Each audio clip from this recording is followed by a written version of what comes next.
Here's another great RV from America's #1 family-operated RV dealer, Campers in RV, the RVer's trusted resource. Hey guys, I'm Raina, and today I'm going to take you through a Rockwood high wall. It's model HW296, so let's take a look at it.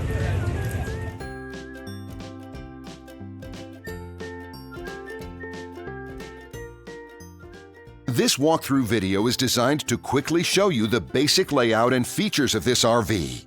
If you're viewing it on our website, you'll find all the specifications right below this screen. But the best way to view this beautiful RV is to put yourself in it. Stop by your local Campers in RV dealership today to see and feel the difference when you're treated like family. Now, like a brochure, this video is only a representation of the manufacturer's floor plan. Just like a home, there are many variations of every RV made. Features, options, colors, fabrics, and other specifications may be different from one RV to the next. So, it's important to contact a Campers in RV team member for actual details about this floor plan.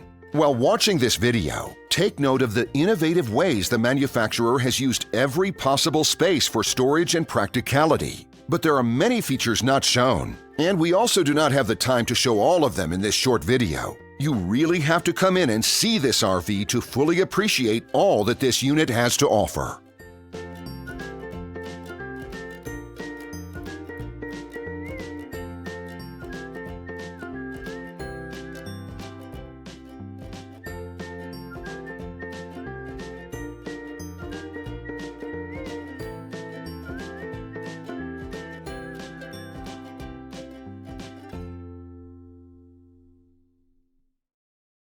And what I enjoy is when that customer leaves here with that excitement and that enthusiasm about what's in store for them. Hitting the open road and spending quality time with family and seeing things. And to me, you know, when they leave here for that adventure, that's what warms my heart. That's what gives me a lot of pride in what we do as a company.